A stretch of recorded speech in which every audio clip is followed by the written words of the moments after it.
All right, I wanted to make a quick video about this because I just had this phrase pop out in my head while I was just going through some notes on the autonomy of thinking, and I guess I should just make this quick video to explore it. This is me partly talking out loud to myself, and also for anyone who's interested in, shall we say, how I think and how I'll explore my notes.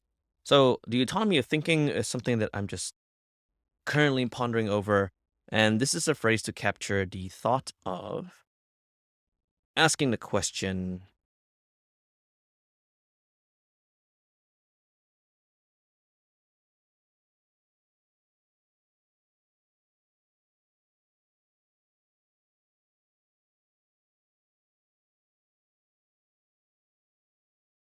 to what extent are the thinking patterns of those around me, plus those that I pay attention to, influence my own?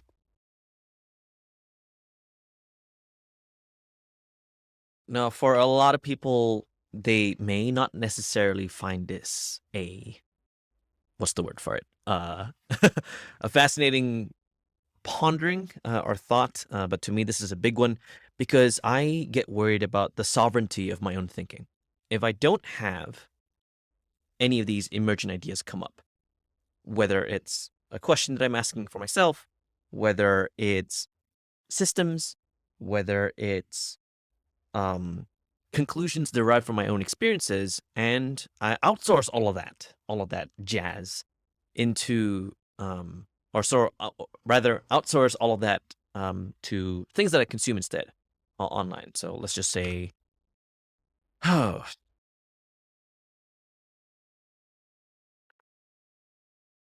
articles thinking about a specific field, uh, Zettelkasten, um, what we are taught in school, then we become no less than the very institutions that have the intention of wanting to teach us at a specific moderate, normalized average pace.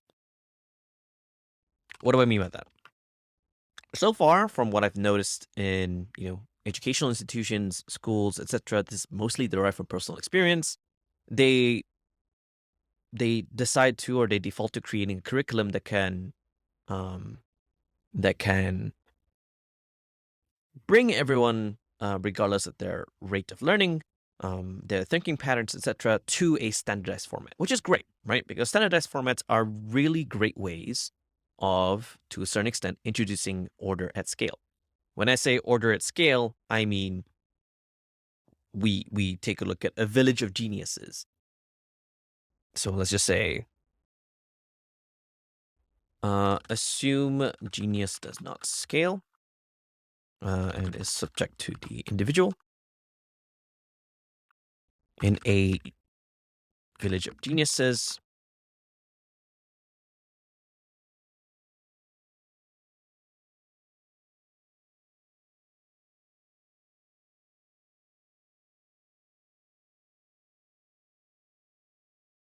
In the village of geniuses, everyone is prolific, everyone is creative, everyone is always thinking, everyone's always chasing after curiosities, etc.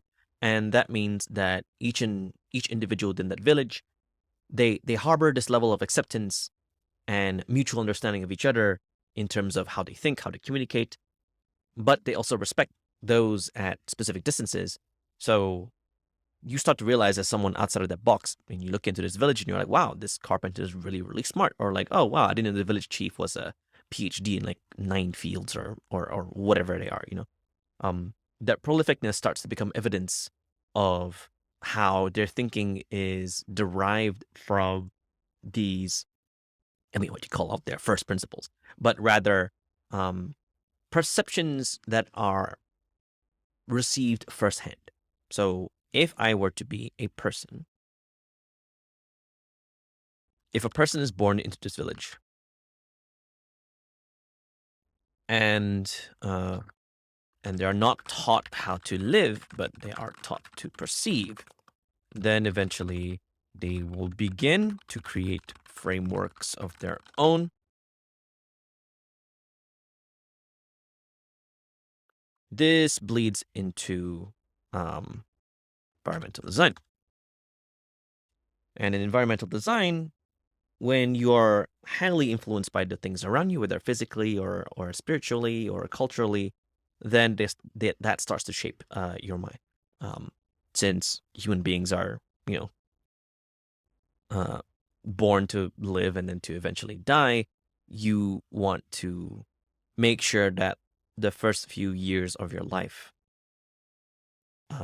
you are taught naturally, as is the course of nature, to one, learn how living works within the context, within the box that you are living in, and two, to what extent can you pursue things that are disconnected, shall we say? Is that the right word for it? No, dissociated from your box. So what can you do? What can you do to find meaning beyond the constraints in which you live in? So at that point, we start to think about autonomous thinking. Autonomous thinking meaning thinking that is um, protected from normalized forms of thinking. So we can, in current modern semantics, we can think of this as very uncommon ways of thinking, very strange ways of thinking, very different ways of looking at something from a different angle, whatever. At scale, this may not, sorry, at a larger scale, this may not hold true when you do from like um, n of 1 to n of 10 to n of 100, n of 1000. You start to pick up patterns between multiple persons, even if they had different, different backgrounds and different environments, etc. And then all of a sudden, it becomes very hard to make sense of all of that as an observer. So schools become a good solution. They're like, hey, let's make a standard. Let's put everyone to the standard, and then let's make sure that everybody meets this minimum standard of thinking, so that you can embrace and be accepted into, at a larger scale, a larger box of a an explained context in which living as a definition has been defined already at that scale. So let's just say that in a village of geniuses, to live equals to become so prolific in your own way of life that your strangeness is accepted within the community. Let's just say that this is like a let's just say this is like a generally accepted cultural point. But then when we scale this out to the world, or in a country, let's just say, in a country, to live.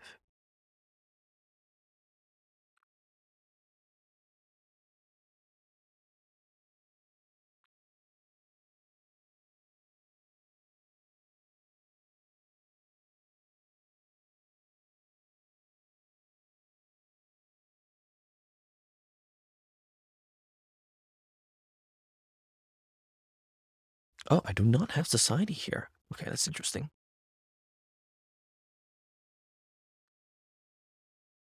But at a larger scale, it becomes very hard to maybe embody this, to accept this with more and more human beings involved. So at a larger scale, you create this standardized format, and all of a sudden, you want to embody this accepted definition of living, which is to graduate after going through a degree for 4 years or whatever, and then you obtain the certification, a bachelor's degree or whatever it is, and then you can get a job or become a functioning member of society. The cost of this then becomes asking the question, where does autonomous thinking exist within the above formula? The answer to that is most likely no, because those are outliers. And when those are outliers, outliers are not part of a standard. I don't think there's ever like a definition of the word standard that considers outliers as a factor into into manifesting that average that a lot of people would accept and embody when you're in a school format. So for outliers, they are They are discouraged because by not conforming to the standards of a normalized form of thinking, a la curriculum, a educational context, there is no incentive to reward them, right? So, like, there's no incentive to reward those who are so prolific because as soon as you get that degree, you're set. You're dead set, full on. Whereas if the culture is already defined from the get go, and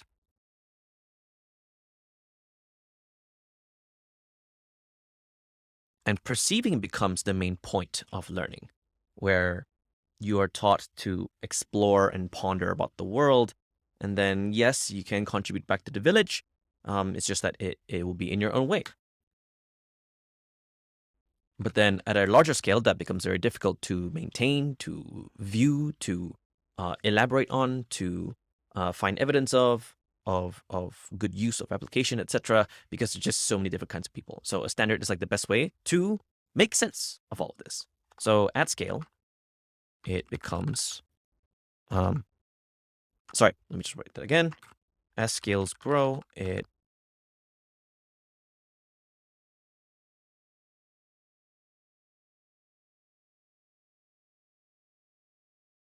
as scales grow, it becomes harder to do sense making of genius, of thinking.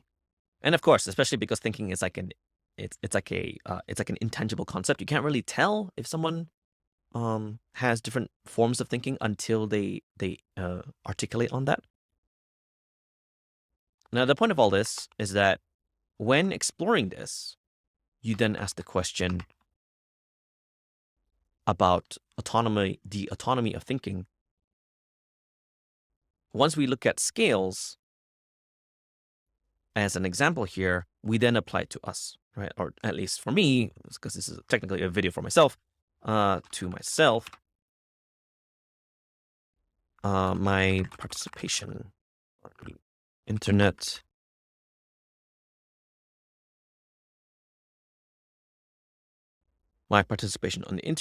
on the economy, but I don't think I have a, yeah, I don't.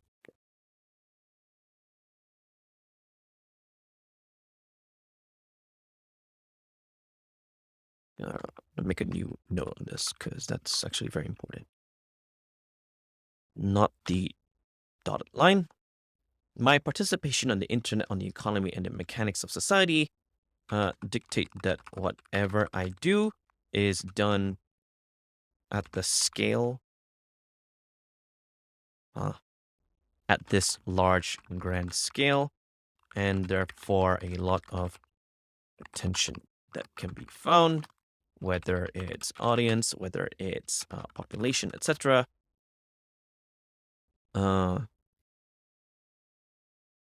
Gravitating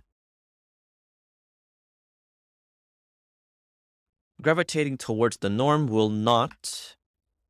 Sorry, not will not. That's actually very wrong. That's too absolute. So I refuse to recognize absolute attributes in a thinking session. Will may find it more difficult to recognize mine.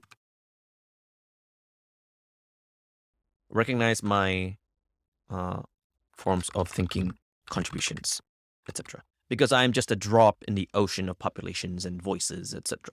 And because of that, it becomes a lot harder for me to stand out in any form of way. So, for those who want to participate, or for those who want to accelerate in standing out from, this giant ocean of people, you start to think, in order to combat this, how can I differentiate myself from standards of society? The answer to that would be to introduce new forms of thinking. But then what then becomes, but then you start questioning forms of thinking. So that could be something like, worrying about attributes like uh,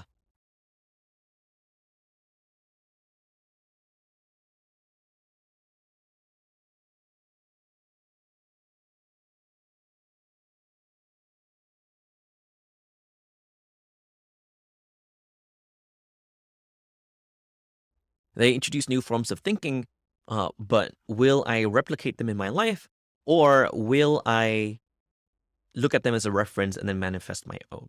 So let's just say, like the Zettelkasten system, or to look at everything from first principles. Do I willingly adapt that or adopt that into my life and then just use it, you know, like everywhere? Or will I question that thinking? Will I question those methods? This is when, for something like uh, the TFT space, I get worried a lot about the commoditization and the overabundance of specific semantics where people just default to, for example, Zettelkasten or something else, or atomic notes, where we have something as intimate as our learning identities tethered to these words and then just use them over and over again. We start to recycle these same words because we assume everybody thinks the same way. So there's this like notion of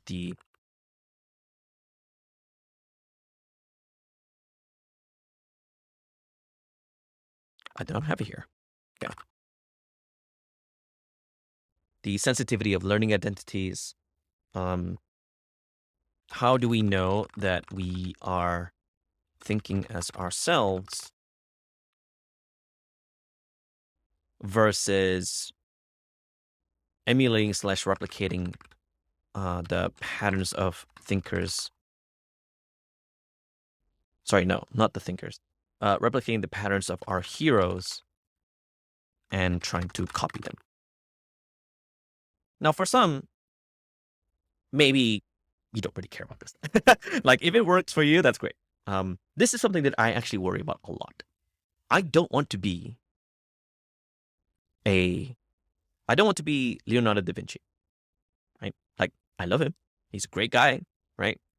Great prolific thinker, always curious about everything, always perceiving everything. I don't want to be him. I want to be because like I don't want to be like my heroes. I want to be their equals, right? So like heroes will best respect you back if you can reciprocate that level of prolificness by being their equal. And I believe I have a note there, meet your heroes on the battlefield. So the best way to, show admiration for those that you respect is to become their equal. So they will trust their back with you. I get worried about this a lot. This is why I like to think about like admiring people at a distance, which I think I have it here.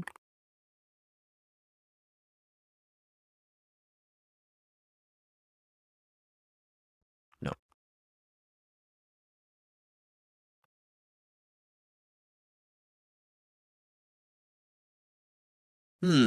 Try and find it.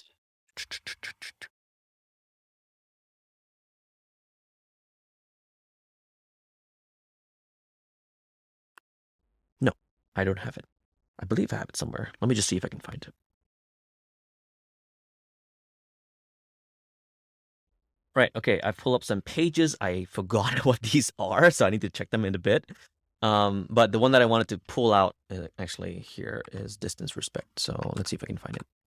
Yeah, so I admire people who think at such a greater plane, like think in more dimensions than the average person would. But I want to do the same in my own way. I feel that the more that I admire someone for their thinking, the more that I think to myself, okay, can I respect them or admire them at a distance so as to not be their student, but rather their rival or their friend or their equal, or to be the kind of person that they would trust as someone who can provide a different angle as compared to them. This is when recognizing this is another form of autonomous thinking, because I start to realize that I have a filter for those that I admire, like, friends and other intellectuals, thinkers, whatever. Yet I find myself agreeing and disagreeing with them. Like, I've, gone through a few events where people are showing how they like showcase their knowledge graph and like how they learn things, etc. And I'm like, that's interesting. I like that. And there are the times where I'm like, I actually disagree with you a lot on this. And sometimes it's something that's like very personal to me. I disagree with sometimes the way that they learn, because that doesn't make sense. How is it that they can arrive at that point without having the level of friction that I have if I were to undergo the same? Which is good. It's good to have disagreements. It's great to have disagreements with people. Of course, you do it in a very civil way, a very neutral way, but then it becomes a point of recognizing where the situation where I don't want to be the people that I admire. I want to be my own version, my greatest version of myself, thinking in my own pace, creating frameworks that I believe myself and principles. I can experiment and test them by cross-referencing them with other people's, but I don't have to adopt other ways of other people's ways of thinking in order to create my own notes and my own semantics, etc. This is almost the same as saying something like, "Oh, I'm a big Billie Eilish fan, so I should dress like Billie Eilish so that I can become closer to her." No, that is throwing my narrative onto somebody else. Yes, admiration is there, it's present, but I didn't make the effort to try to take that moment of admiration and use that as an opportunity or as a reserve for energy to do some introspection and ask, why is it that I like Billie Eilish, right? Why can't I make my own fashion line? Or why can't I make my own songs and music? And why can't I make my own lyrics just the same as hers? So having this level of respect is good. Of course, one of the things to catch yourselves to see whether or not you are autonomous in thinking is to check if you have what I call semantic influence syndrome. So this is a big one for me, especially in the thinking space, or, running around as Room FM on Twitter. If someone starts talking like they're heroes, I start to ignore them like naturally, because they sound like copycats. And I hate that. I hate thinking that way. I hate arriving at that conclusion, because every individual is unique. It's just that whenever I do see someone who just defaults to the same words as others, you start to create the very standards that you are escaping from. You start to become a standardized school that you have manifested, because that is the comfortable spot, or that is the comfortable position from which you are trying to articulate, for example, your thinking. Like, this isn't just related to just like TFT or anything like that. It's just more of like in general. I don't want that to happen to myself. I have my own like ego to protect. I don't want to be proud. I do want to say humble, but I am protective of the words that I use. So I refuse to use like Zettelkasten for my own notes, for example. I refuse to default to the words that other people use in even just general conversation. If my words in conversation are going to sound a little bit more poetic, if I'm going to start using metaphors, if I'm going to start using, parallel analogies, if I'm going to start going into, what's the word for it? Parable lines of speaking. Like, if I'm going to start talking about like, oh, the hare and the tortoise, something like that, when trying to prove a point, then I will, because that's how I think. I arrived at that conclusion by saying no to a lot of people that I admire, and to respect them at a distance.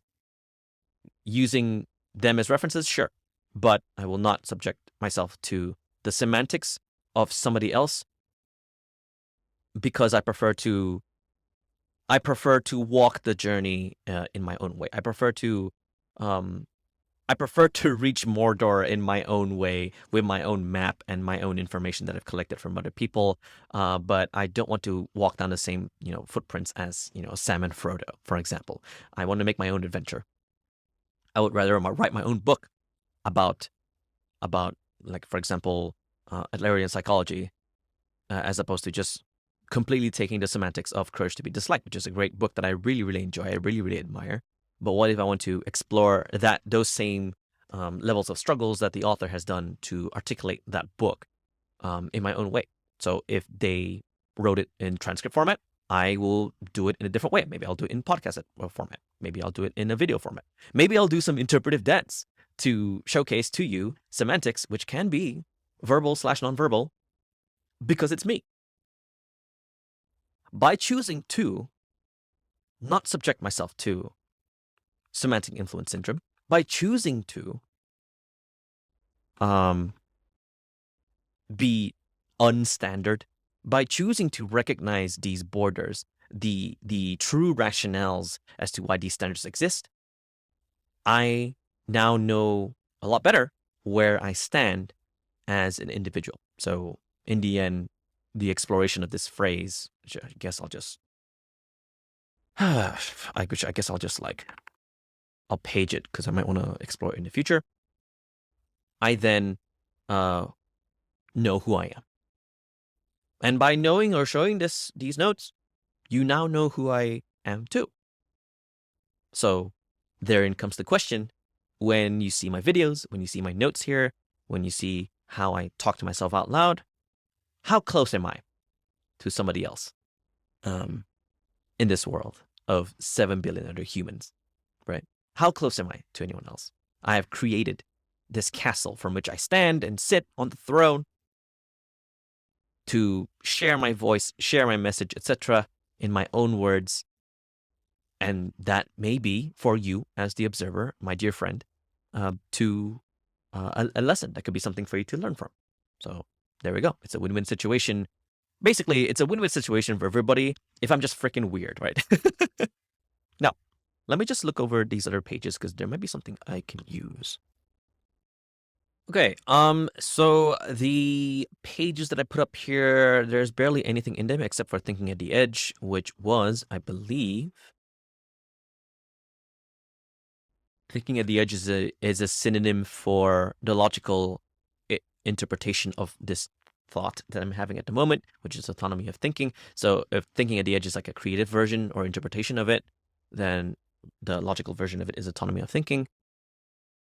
I actually forgot what I wrote here, but I guess it's just like notes to myself to see if I can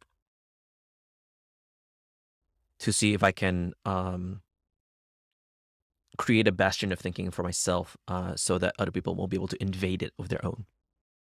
Not that I want to say invade, which has a negative connotation to it, but still, there's just something in there. The other pages don't actually have anything in them. I guess when I say my thinking, when I want to embrace, I have a lot of pages that start with my, so that those are index pages for specific things that I hold to myself personally, because you have the knowledge graph, which is like of everything that's in your mind, but then you have my, and when I say my, I mean like the third person self, Norman, as an individual, as a character.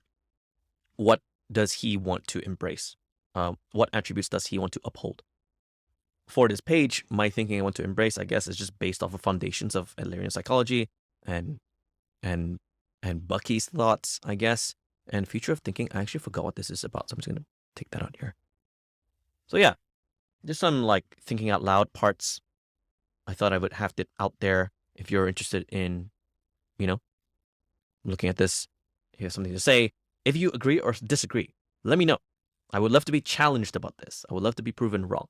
I may just be over worrying, or I may just be just caught by a muse to ask myself how much of my own thinking is derived from myself, or is derived from my own, or how much of my thinking is mine. Yeah, let's put it like that. Let me just see if I can conclude.